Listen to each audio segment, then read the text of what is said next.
Okay, everybody, it is me. We are back on the Omegus SMP server, and today we have actually a pretty big, exciting thing going on. It's actually a type of game that I want to implement into the server. However, first off, if you guys notice here, I actually end up having... I got this from Mr. Awesome's skeleton farm. However, I didn't want to count it towards our goal. Again, if you guys don't remember our goal, my Minecraft goal forever has been to get an actual full set of chain armor, and I've never actually gotten a single piece before this server, and I actually ended up getting 2 pieces, one of them being enchanted here recently, and I went ahead and created an armor stand. And if you're wondering why I'm not using that chain chest plate that you guys saw there, it's because I got it from the skeleton farm. So that's why we're not using it. So we only need 2 more pieces, guys. Pretty exciting, pretty big deal. And like I said, guys, if you guys hear a goat in the background or a dog or something, I'm gonna try to cut it out the best I can, but every now and then, you know, they're gonna be in there. However, we did start on the location for this game. I'm gonna let you guys know now. I am building a type of raceway. That's the goal for this, you know, this type of mini game, I guess you can say. Oh, it's not pressured like I thought it was. Raffle. Anyways. I played this game on my PlayStation. It's called Until Dawn. It's basically a game that uses the butterfly effect all throughout the game. So whatever decision you choose, you're stuck with it. You can't go back, kind of thing. And it affects your entire, you know, game. So what we're gonna do is implement that into a type of raceway. I'll go into more detail here later. But for example, in the game, you got 2 choices to choose from, and you know, most of the spots, I'm sure there's gonna be more spots where there's, you know, there's multiple choices to choose from. But I was doing I was having to be really quick, and I had to get to somewhere to meet a friend of mine or something in the game, and it gave me a choice: the safe path or the fast path.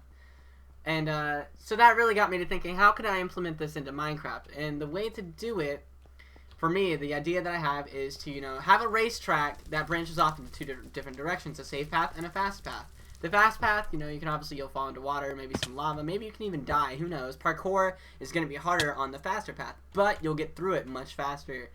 So, you know, and then there's the safe path, which you won't really, you know, get punished for going on the safe path. You just won't be able to pass that course as fast. So it's kind of like a cool little decision type of game you get to choose throughout the race. You know, maybe I'll implement some type of quiz in there, you know, Minecraft based. But this is what we got so far. I'm working on the opening spot for it, like, you know, where you read the rules and oh my god, that could have been so bad, you guys. That could have been so bad. Okay, I need to light that up, and I don't think I brought any way to do that. So, that sucks. You know what? Do I have a bow? I do, yes! That was my only arrow, though. It's okay, this 1 hit should get him. Okay, so I went ahead and did all this. I like the checkerboard pattern. I know I should have used black. However, black on this texture pack looks like brown, so I'm trying to avoid it. Yeah, I could use wool, but it's not the same. Let's go ahead, place our crafting table, and we're going to put the windows in. And I'm thinking I want to do a red window, so we're just going to try that really quick. I don't want to make a whole set of everything if it's not going to look good, you know. I was also thinking maybe some purple, but I'm pretty sure... Red, yeah, red looks perfect. So you know what? That's what we're gonna do. We're gonna go ahead and make the rest of this red, and I'll see you guys in just a moment.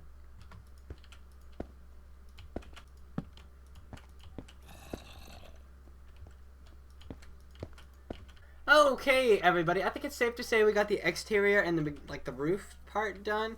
I still need to work on the interior, where I'm gonna place the rules. I still need to write the rules for the game. I still have to come up with the rules for the game.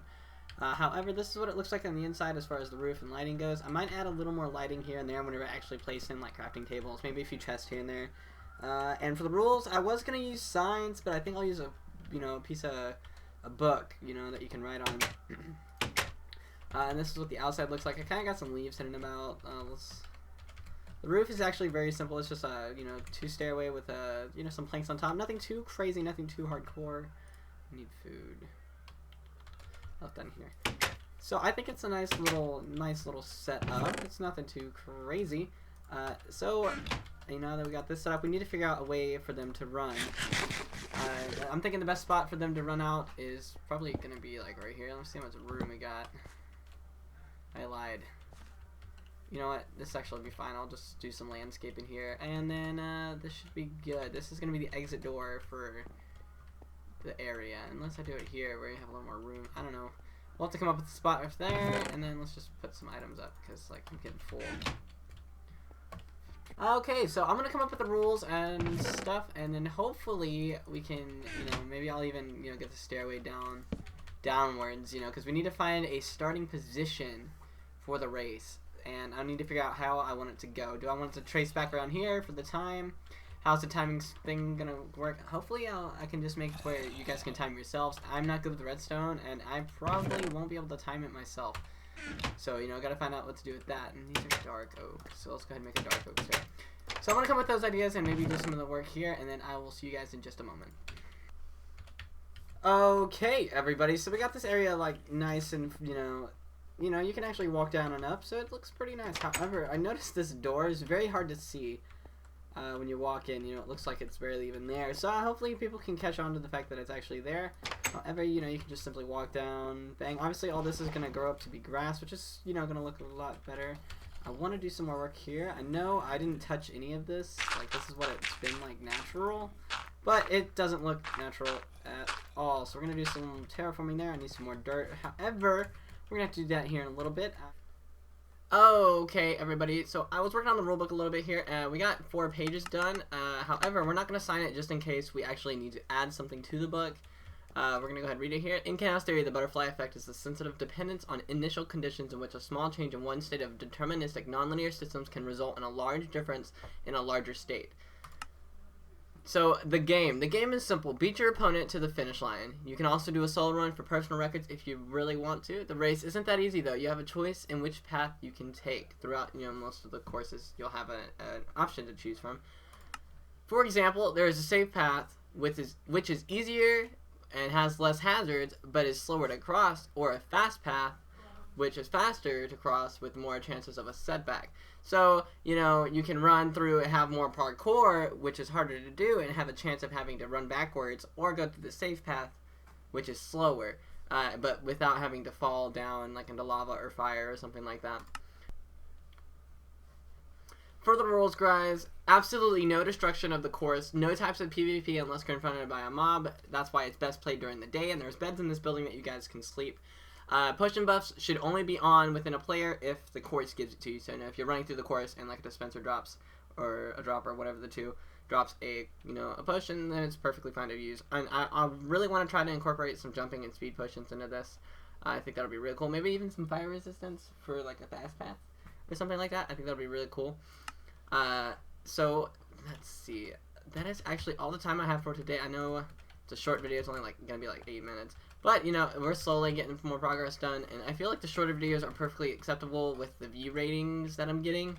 I barely get, 20 views per video, and most of them don't finish watching the whole thing, which is perfectly acceptable. Like, I don't mind. However, I don't want to post 20-minute videos because you guys lose interest really fast. So that's why they're so short, guys. I hope you guys don't mind, and I will hope to see you guys next time. In the next episode, I plan to have a little more interior done, and hopefully we can begin on some of the path work. But also, I'm running low on storage, so we might need to create a storage place. So, thanks for watching, guys. Have a good day.